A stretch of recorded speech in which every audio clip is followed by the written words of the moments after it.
Hi folks, I have a question for you, our listeners. Why did the kingfish win the Indian Idol? सोचो अगर answer है तो बता दो message करके right now without listening to it, और नहीं है तो सोचो. But why did the kingfish win the Indian Idol?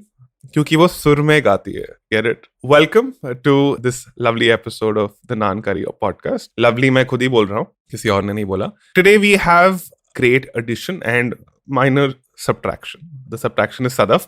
Sadaf ने कहा कि यार आज तो मैं मुगलों की बात नहीं कर सकता.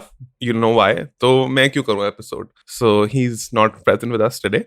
But we have a great addition. We have Samanth Subramanian with us. Samanth is a senior writer at Quartz. He has written for New Yorker, Guardian, New York Times Magazine, Wired. तो अगर आपको कहीं पे भी कुछ भी pitch करना है कोई भी न्यूज़पेपर में इंटरनेशनली, तो please bother Samanth on his Twitter DMs. He loves when random people write to him and bother him. So just do that. Samanth has also written 3 books, one of which we will speak of today. Welcome to the show, Samanth. Thanks, Archit, and thanks for unleashing every aspiring freelancer out there on my Twitter DMs. I look forward to hearing all their ideas. Yeah, I hope it's not too inconvenient.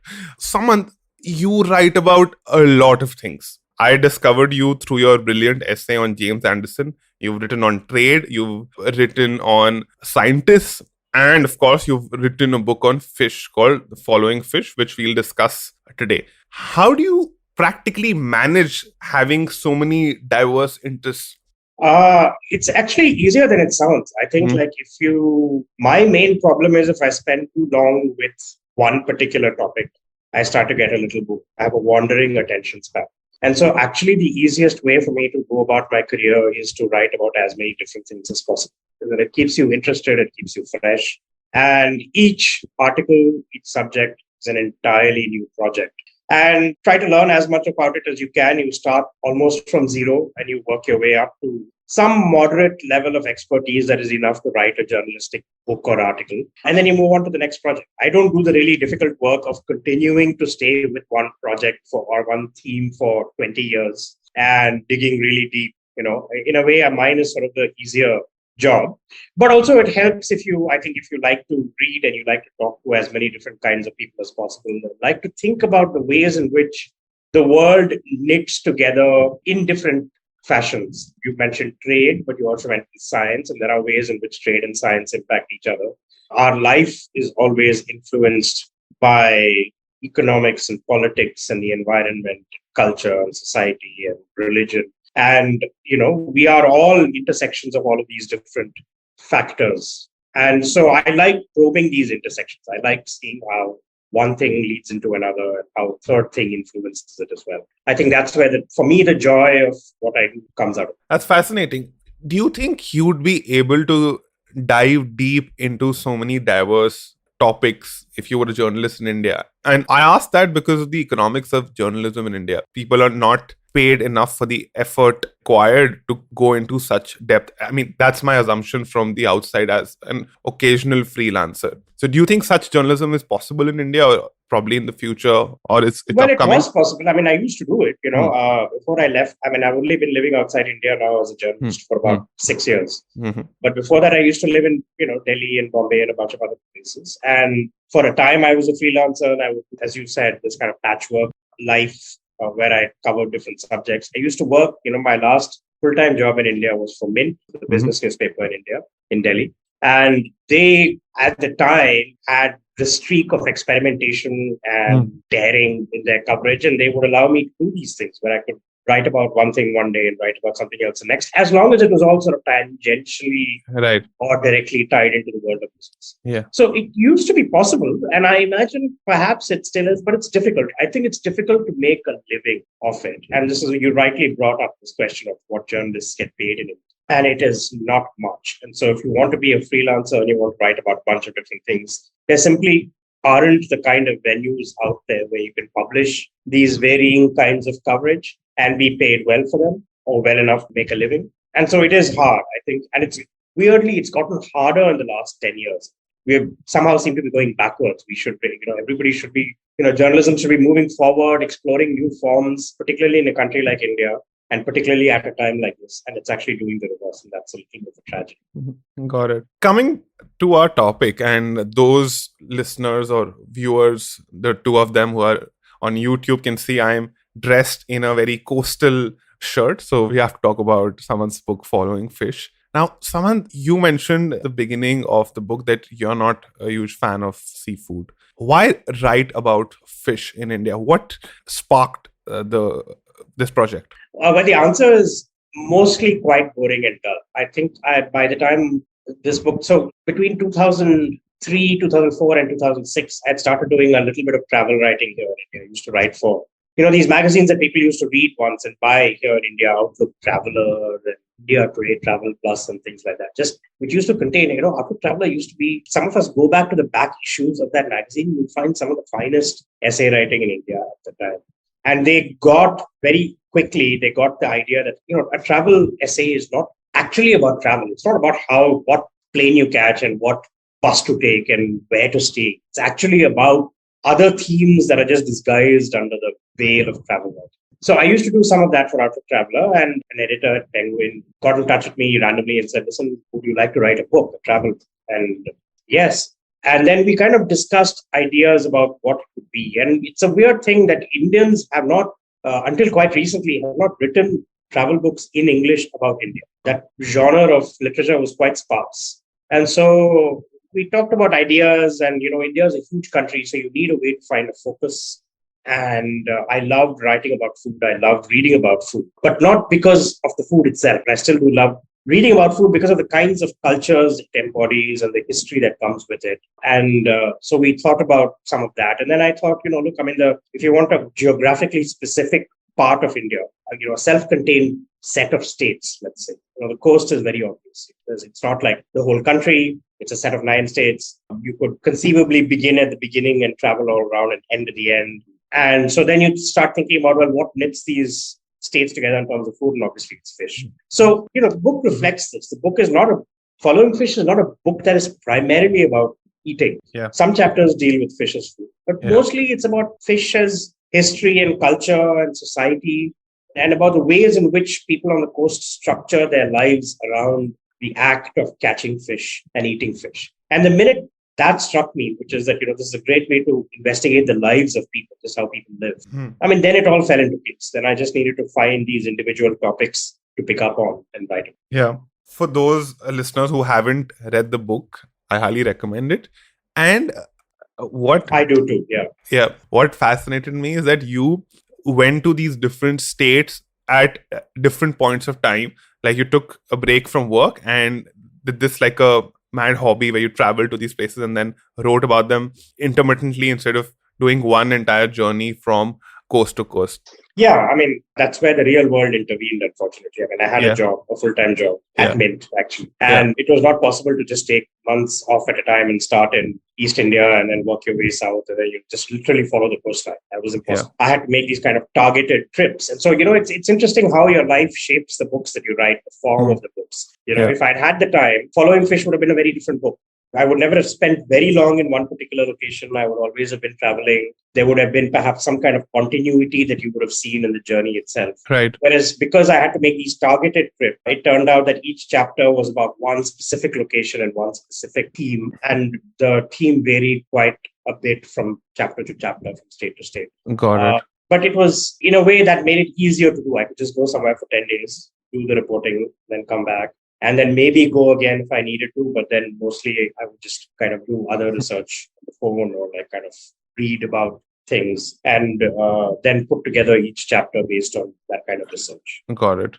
One skill I really appreciate, I won't say I'm envious of, but I'd really like to have it, is going to an alien territory. And this is something you did in Following Fish, and striking up conversations with people and making sure they're vulnerable enough to share interesting insights. Did you have a strategy to do it? Or, you've grown up in you've had such a childhood, or you've had such a life where it comes very naturally to you to show people open up to you in alien territories? It's a really good question, actually. Yeah. I haven't thought about this. Yeah. Maybe part of it is down to one's personality. Like if you're curious about things, if you're genuinely curious, maybe it shows and it inspires you to strike up conversations. One may be just that this is just what the journalist does. You'll never be a good journalist if you don't go out. And this is like the one thing you have to do. The whole you had one job thing. Yeah. This is your one job. If you don't get people to talk to you, you should find another way to make a living. So that may be it also. And very often some of these are they're more contrived than it appears in the book. So for example, when I'm meeting somebody in Bombay, and I'm talking to them about the Kohli community and its history. And it may look, and obviously it is in my best interest to make it seem as if it's just happened like that. But the truth is that there is some kind of homework and legwork that goes into it. So I've made calls before, and I've had somebody maybe introduce me to so-and-so, like a mutual contact. Right. And that mutual contact has maybe suggested to this person saying, look, talk to this guy and he's interested and so on. So some of that is obviously not on the page and following fish, but it's definitely there. But, by and large, and this is definitely true of what we may, for the purposes of this podcast, call regular people, by which I mean people who are not celebrities, not politicians, sportsmen, actors, that kind of, not public figures. But for regular people, if you really sort of sincerely ask them questions about what they do, the beautiful thing about human society is that they respond. They are eager to talk to you if you are genuinely interested, and they will tell you things. If you open yourself up to them, they will open themselves up to you. And it's something about the nature of human relationships that never ceases to amaze me. India is diverse enough. I'm from Chennai and I've lived in Delhi and I've lived in Bombay, but I'd never lived in Calcutta, for example, and I'd never lived in coastal Gujarat. And yet in all of these places, these are diverse enough places, but this is true the world over. I've reported in Indonesia and Nigeria, Hong Kong and Singapore, and all these places where I did have the first connection with the people I was talking to in terms of a cultural link. And yet, if you sit down with them and you spend time with them and you ask them questions from a genuine place of curiosity, people want to talk about themselves. And it's truly astonishing and sometimes moves me quite a bit. That's fascinating. As I think about it, that's why podcasts also work in a way. I reach out to people and ask them to tell us things which probably they have written about, but sometimes they even haven't thought about it. And my biggest apprehension before starting this podcast is, why would anyone like to talk to me? Why would anyone want to answer my questions? But I have been wrong. People like to talk and share their experiences, their life, because as you said, India is a diverse country, but people in themselves are so diverse. Everybody wants their life to be a story in some way. So that's why people talk. And I think it's fantastic. Yeah. There's a lot of, let me tell you, for example, one journalistic trick of the trade that I employ all the time. Let me get a pen. No, it's only one. And it's easy to remember, I promise. Yeah. But people are afraid of boring you.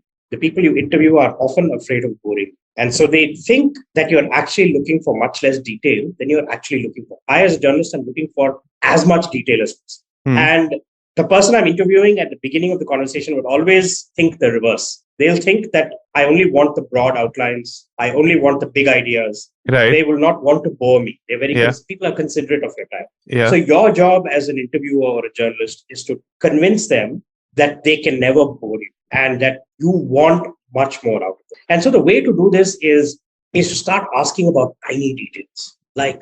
Somebody will ask, let's assume for following fish, I asked somebody about the first boat he went out fishing on. Let's say, when did you first start fishing? And so the guy will, and this is something that actually happened during the reporting of following fish. It's not in the book. But very often people will say, I used to go out with my father, when I was 5 years old, that was the first time. And then when I was 18, I started going out by myself. That's not, he skipped over 13 years of his life. And so it's my job to then pull him back to the 5 years. So tell me, when would you go out? What time? What did the boat look like? How many people would go? Just tiny details.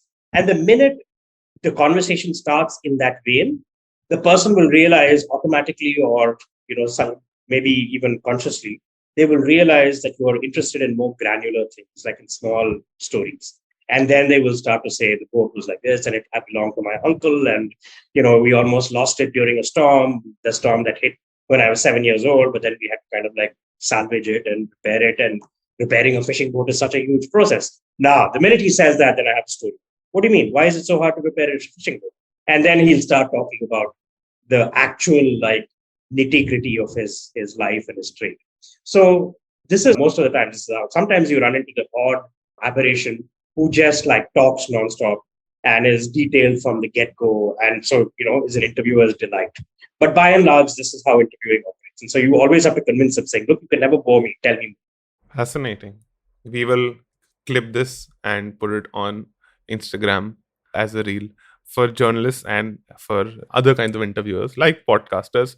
Weirdly, I don't know why I don't consider podcasts as interviews. I just consider them as chats. But I don't know. The best interviews are chats. Yeah. The best conversations, the best interviews I've had, quote unquote, are the ones in which eventually the person I'm interviewing starts to ask me questions and then it turns into a conversation. Right. And then you really have something.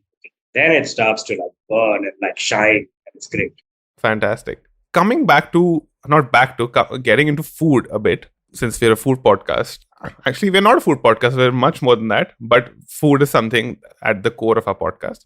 Why does India pride itself on being a vegetarian country? Is it a caste thing because intellectual life was dominated by Brahmins? And I ask this while we're talking about fish is because all castes along the coast of India, most castes consume seafood. And most data from varying sources talks about how majority of India eats some kind of animal food. But we're still, broad narrative is that India is vegetarian. Why do you think so? Yeah, I mean, I think you hit the nail on the head, right? I mean, if history and a national image is essentially built up by the dominant community in every country. The dominant community in India has for a long time been the Hindu Brahmin community that prides itself on mostly not eating meat. There are some Brahmin communities that eat meat, but mostly not eating meat, and conflates that vegetarianism with a kind of moral purity and religious devotion. Then they are, the community is well set up to propagate that as a matter of pride, as a badge to be worn. And of course, on the flip side, the kinds of communities and castes that ate meat on a daily basis, who are often being told on a daily basis also that is a symbol of purity. And it is only because you are a lower caste you eat. And didn't even have a voice in the national narrative until very recently. There was no way for them to project their own alternative pride or their own alternative culture of eating meat as something that was just as Indian as vegetarian. Yeah. And this has all started to change, thankfully, and over the last couple of decades. But it is not changing fast enough. And it's amazing that the idea still persists in many parts of the world, and even in many parts of India, that India is largely a vegetarian country. People use, in Tamil Nadu, for example, Tamil Brahmin community of which I'm a part is tiny. It's like, I don't know, single digit percentage in the entire state. And the state is, 70 crore or something as a population. And yet, so many people think of Tamil Nadu as Tamil food is vegetarian food. It's only and dosa and rice and vegetables. I mean, it's the most lopsided sort of account of Tamil Nadu you can possibly find. And that is changing again, as I said. I mean, the more people start to sort of take pride in their own food, write about it, talk about it, open restaurants that serve it, the more that happens, the better it is. Right. I live in Delhi, Gurgaon, and I have noticed this change in the last 5 years where a lot of non-vegetarian restaurants have popped up from the south of India. Earlier, when somebody spoke about South Indian food, it meant idli, dosa, chutney, sambar.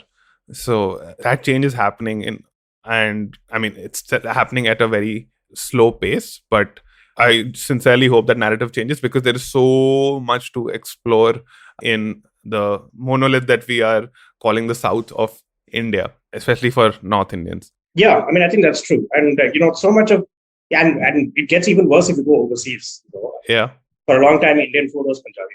Yeah. Full stop. Nothing else was there. Yeah. And then the next kind of variants that made it out into restaurants overseas would have been like the kind of idli dosa, that other thing. So it became either you would go eat butter chicken in London or you would go and eat a dosa, and that's pretty much it. And now, fortunately, that is also starting to change. There's much more representation. There are Indians overseas from so many different kinds of communities and backgrounds who are finally deciding that, look, our food needs representation on this kind of stage of global cuisine, which is important and so welcome. And you can eat, at least in London, you can eat Indian food non-stop for 7 days and not repeat kind of food at all, not repeat the same dish. It's really refreshing. Yeah. In Gurgaon, there is a significant community of Keralites working in hospitals. So the best joints of Malayali food are near hospitals in Gurgaon. So, it's the oldest way to actually spread your food is to work in a different city. You will organically restaurants and eateries of those people will pop up. So that's been fascinating. That whenever I want to have Keralite food, I usually go to those places or order from those places rather than going to a fine dining restaurant, because they can't bullshit about the food, and they have to be honest about what, because they're judged by the locals rather than by tourists. It's an excellent point, because Yeah. it just strikes me that, until about, let's say, Hmm. 1960s, maybe, Yeah. or 70s, take my state. So, Hmm. what are the kind of Tamilians that would migrate to Delhi? Mhm. Mostly if you're a Tamilian from the countryside, you would migrate from the countryside in Tamil Nadu, you would migrate to Chennai, or Salem, or Tanjavur, one of the big cities, Yeah. find work. For the most part, the kinds of Tamilians who went all the way to Delhi, well-educated, upper caste men and women who would work for the center Yeah. or for companies in Delhi. Yeah. Invariably, those people were Brahmin. So the kinds of food they brought with them and the kinds of food they sought out there when they were seeking Tamilian food, again, dosas and idlis, Brahmin food, vegetarian. Only now, as migration was spreading at a much faster and much wider level, do people migrate all over the country. Malayali nurses in Gurgaon, Malayali nurses in the UK. They're going everywhere. Tamilians everywhere, from all parts of Tamil Nadu to all other parts of India. Yeah. And they bring their food with them and they look for their food. Yeah. So, this migration can be nothing but a good thing when it comes to the diversity of food choices that you seek when you're in a big city. Absolutely. I often have these not ideal, but impractical dreams of, I would like to settle in a tiny hamlet in the Himachal, or probably get a house in a village in Goa and work from home. It has its advantages, but I realize the biggest downside of that is the inability to eat at diverse restaurants and diverse eateries, which is a unique feature of metropolitan cities. Yeah, arguably you might even be able to find it in Goa, but good luck in a hamlet in Himachal. Yeah. On that note, we'll take a tiny break.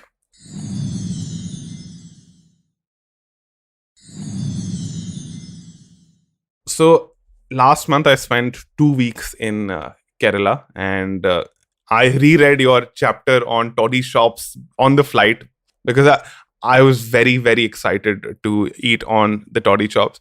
Before I read your chapter, and before I knew anything about toddy shops, I thought they're like very shady, dark, moonshine drinking parlors with very questionable food. But I was wrong. For our listeners who don't know anything about toddy shops, how would you describe them? Well, palm toddy, which you brew from coconut trees in Kerala, is the kind of drink that you brew in the morning, and when it's freshly tapped in the morning, it's very light, very mildly, if at all, alcoholic. But then it kind of ferments slowly by itself through the course of the day. So by the evening, it has quite a kick. And of course, if you keep it for a couple of days, it gets properly potent. And this is sort of Kerala's homegrown alcoholic. And it is served primarily in toddy shops, which are there across the length and breadth of the state, on highways and small villages, sometimes in the cities themselves. Also, they're not the authentic kind, not the old kind. And they're essentially bars. And you can go there in the morning and have one glass of non-alcoholic toddy and eat some breakfast, or you can go in the afternoon and sort of eat a lunch and have some toddy, or you can go in the evening and drink with your friends. And for the most part, for the longest time, these shops were entirely the preserve of men, as bars have tended to be across countries for many centuries. And, everybody complains about, perhaps rightly, about the gentrification of some of these old institutions. But one of the advantages of gentrifying the toddy shop has been that now women can go to some of them as well. They are much more women-friendly. They're more brightly lit. There are places to sit that aren't just like counters on the edge of the shop. There are proper chairs and tables. And somebody has suggested to me that I go eat in these places, because that's where, of course, many of these shops are on the backwaters in Kerala, and so fish is fresh. And so very often you're eating not only the toddy that has been tapped, you're not only drinking the toddy tapped that morning, but also eating the fish caught that morning as well. So it's really sort of quintessential Kerala in a single week. And I thought that was a great idea. So my chapter, as you pointed out, is just about my wanders through these toddy shops, eating and drinking. What fascinated me about toddy shops is that the food is not just average food you consume with alcohol at a bar. It is actually some of the best food I had in Kerala. That was at Toddy shops, and this includes, and you've written about this, curry mean polisha too. There's all kinds of meat available in a Toddy shop. There's pork, there's beef, there is, I'm forgetting the other meat. There was quail, there was duck. And I haven't seen such variety in fancy restaurants in Delhi. So, and the food was from somebody coming from a large city. The food was obnoxiously priced, obnoxiously in the sense that it was so cheap for me. I think it's one of the best bang for buck food I've ever had, honestly. And the toddy that you're mentioning, I don't consume alcohol, but the toddy in the morning was light enough for even me to consume it, and it was very tasty. And you've written about how the food is so spicy that you have to order more toddy to actually wash it down. Another interesting thing that I did at the toddy shops that I went to, and my favorite was a Nettur toddy shop on the outskirts of Kochi. I had conversations with the owners without us knowing each other's language. They just knew keywords, and I had 15-minute conversations with them based on those keywords. They would just say pork, toddy, beer bottle, and because they were kept in beer bottles. And we just had conversations for 15 minutes without them understanding English, Hindi, apart from keywords, and without me understanding Malayalam. It was fascinating now that I think about it. Have you had such conversations in your travels across the world? No, I mean, no. If I'm going somewhere on work, I need to be able to understand fully what somebody is saying.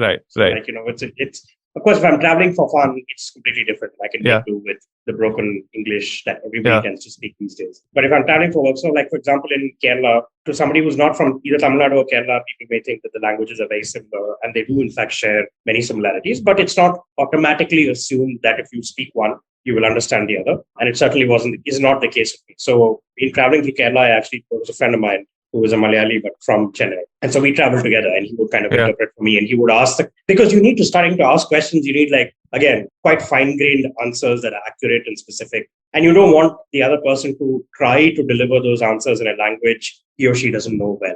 Right. You really want them to be comfortable in their own language and speak as accurately as possible. So he would translate for me and guide me through some of these cultural intricacies, which was second nature to him, but even he hadn't thought about them for the longest time. One example is the kind of water you get in toddy shops. And I don't know if you experience this in Nettur. It's like, first of all, the water is always slightly warm.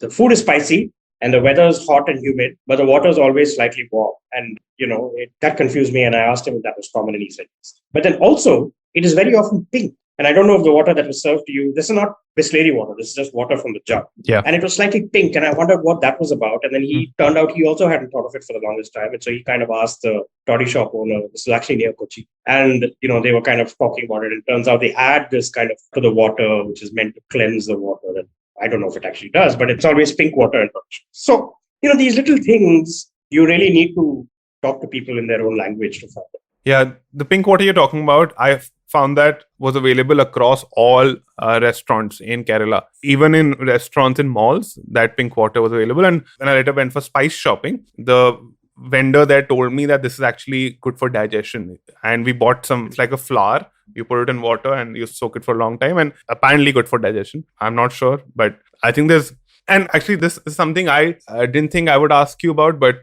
since you've written about age-old medicine, and you've written about this in your book as well, a lot of medicine in India is through food, and it hasn't been scientifically tested in the West, but that doesn't mean it doesn't work. It still works because sometimes it's stood the test of time, sometimes it's placebo. If I put you on the spot, and would you recommend such eclectic medicine to people if, somebody was unwell? Holy crap. No. Yeah. I don't think I know enough to get into that. Either about these systems of medicine or about human health.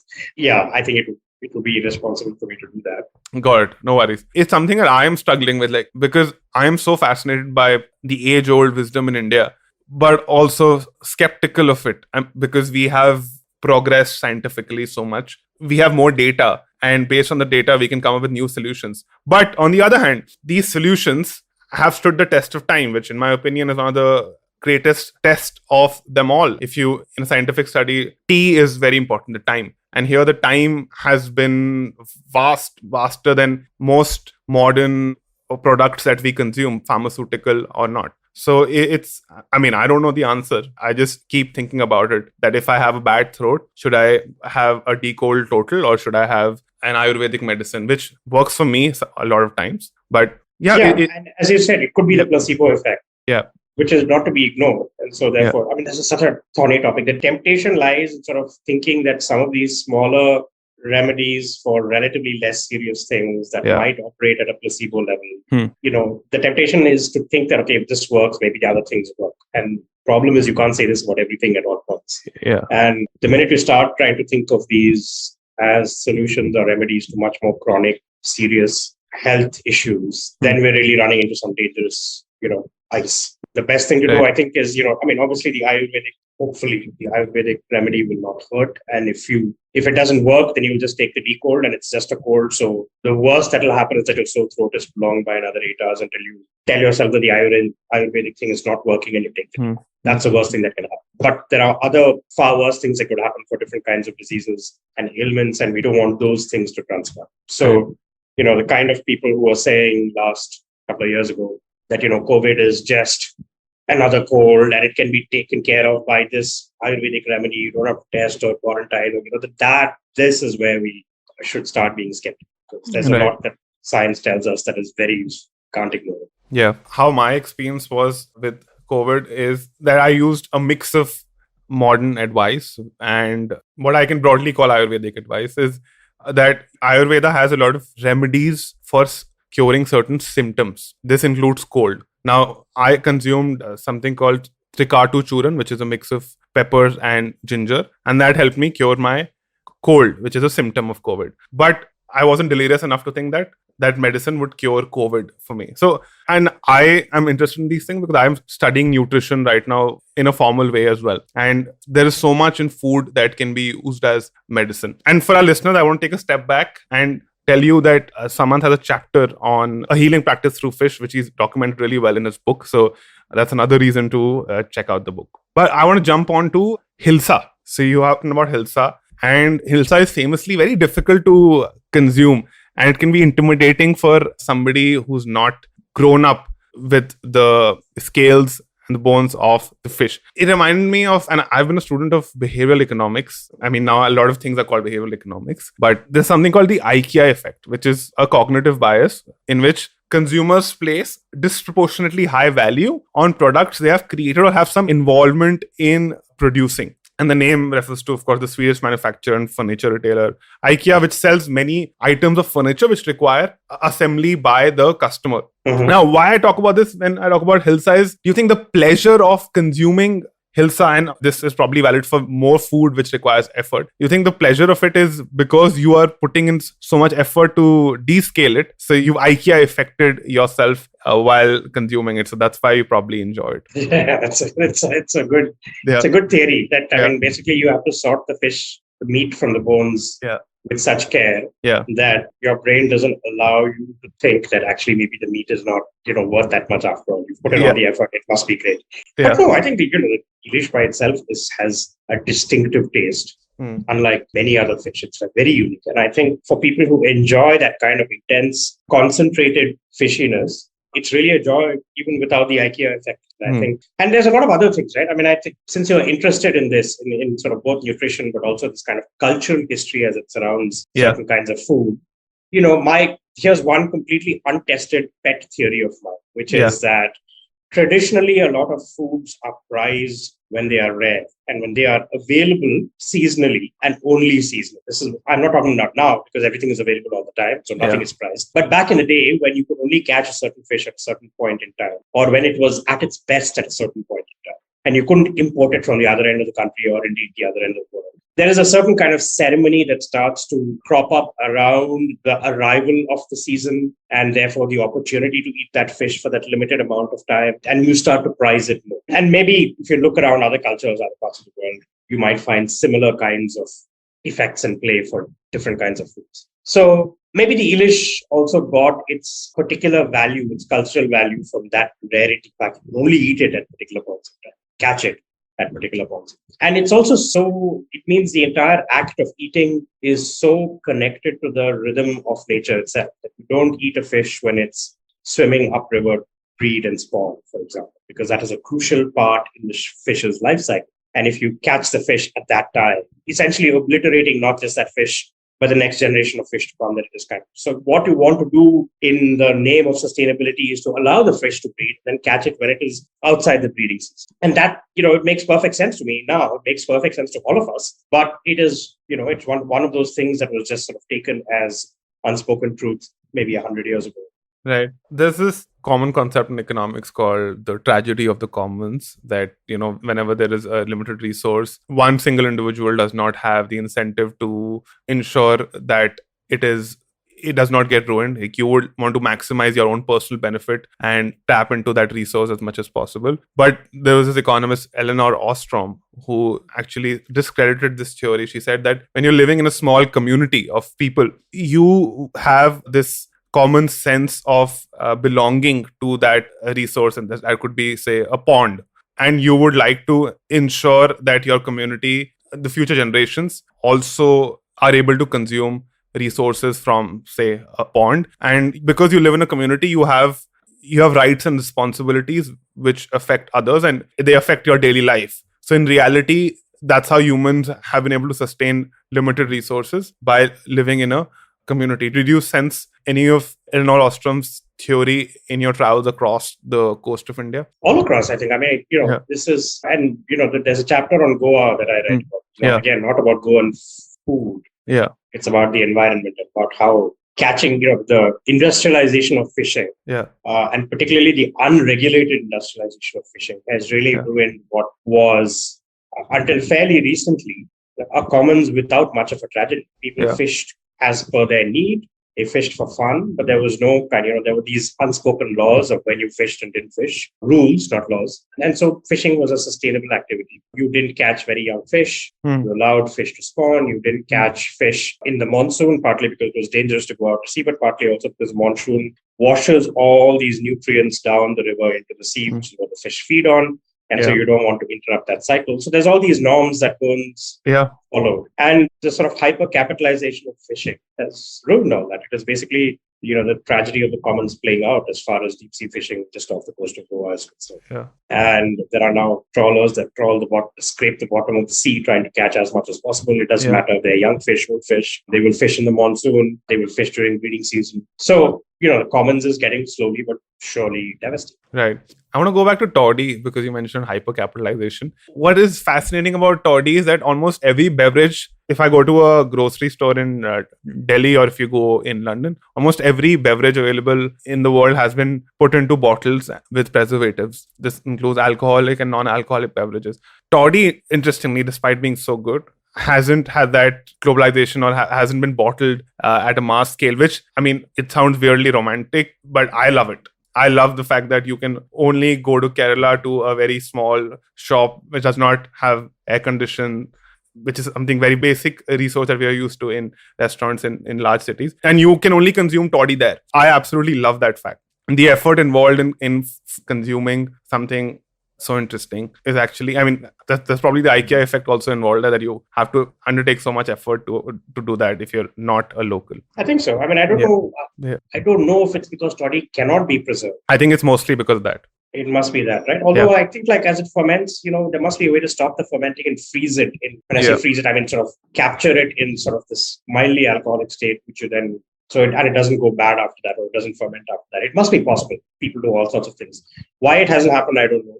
Maybe it's a very unique local taste and not many people know about it. And so it's difficult to export it, even to other cities in India, let alone elsewhere. But you're right. I completely there's precious little these days that isn't, as you say, preserved and sold somewhere else. So it's good sometimes to have things that are just intensely local. Yeah. I don't know if this is a very Indian concept, or because there is so much diversity and there's so many small microcultures in India that have not been scaled. And I've been working in an American consulting company, and there is obsession with scaling everything. Like, how do I scale this product? That's the number one question that everybody asks. And that obsession, that does not exist for a lot of products in India. Probably it will in future, and I can think of another product similarly, rice wine, which is available in primarily the northeast of India. And now a lot of restaurants in Delhi also are making it. So maybe this is an alcohol, because India has weird, antiquated alcohol laws, right? Where to produce, where to sell, how to market, all of this stuff.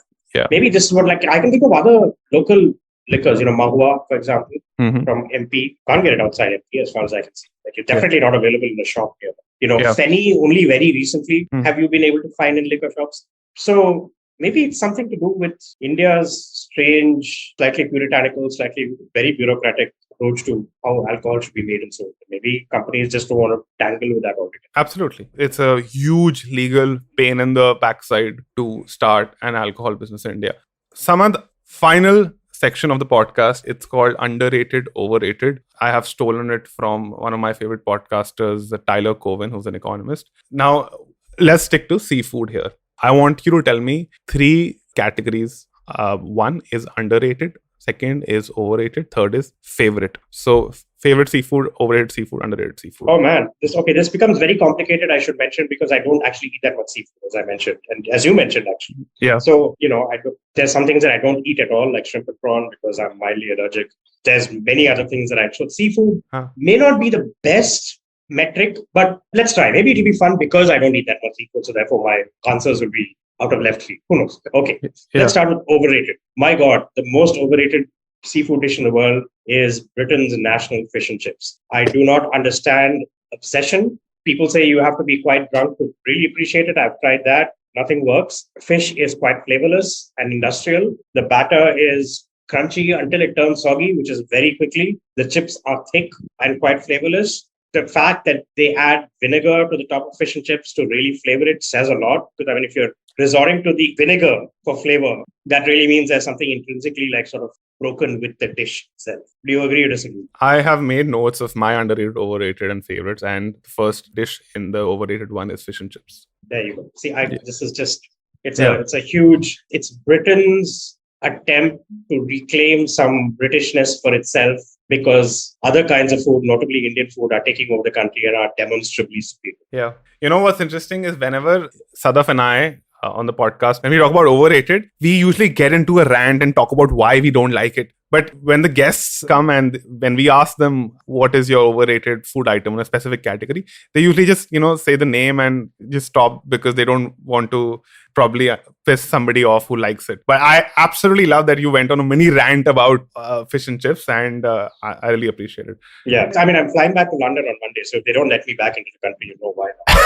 Somebody has heard I have dissed fish and chips, and they will take away my passport. Okay. I talk about this in the book. Yeah. But I think really the Mangalore fish curry does not get as much love as it deserves. I think it is the deepest, richest fish curry in the country. Even to somebody who doesn't like fish like me, it was just astonishing. How, people think of fish curry as just like something that, as in the cartoons, will have steam coming out of your ears. It's that spicy. It was not that spicy. It is much more sort of nuanced and tempered, but still spicy enough to appeal to the Indian palate. It's thick, so you can kind of mix it with rice, and you can eat it with or you can eat it like a neer dosa or an appam. And I haven't had breakfast, so this is killing me. And the fish is good. It's just all kinds of magic. And just that color, it's like in Karnataka they use that Byadagi chili, which is not spicy in the traditional sense, but it has this kind of like deep red color that you can fall in love with at first glance. It's just beautiful, and everybody should be. It's in my favorite list of favorites as well. Yeah, it's amazing. And, if you travel along especially the west coast of India, you will see differences in the fish curry in Mangalore, in Goa, and then you go further down to Karnataka, and then Mangalore is in Karnataka, but you go down to Kerala, you'll see a different kind of fish curry. Actually, you'll see multiple kinds of fish curry. And I have seen when I've traveled abroad, and probably you'd know more because you live in London. When you say fish curry, it's often one kind of fish curry that is sold outside India, but there's so many fish curries that are available even in the same state. Yeah, I don't know how long you've lived in Delhi, but there used to be a restaurant in House Village called Gunpowder, which has now moved to Goa. But there used to be like 3 flights up, no lift, obviously, this is House Village. Yeah. 3 flights up, and they used to be on the back of House Village overlooking that big park. And Yeah, I remember it. Yeah, and so those guys did an excellent Bangalore fish curry, I remember. Yeah. And it was sort of the greatest tragedy to me when that restaurant decided they would move to Goa. Although I've been to the Goa one, and they have an even better location there. It's beautiful. It's like this house, like an old villa on a small road, and they have like a patio. Archit is like fantastic. Like it sounds like a strange thing to say, to go to Goa and then eat like South Indian food in a place called Gunpowder, but it's really such a good restaurant. I've been to the Delhi one. I would like to go to the Goa one as well.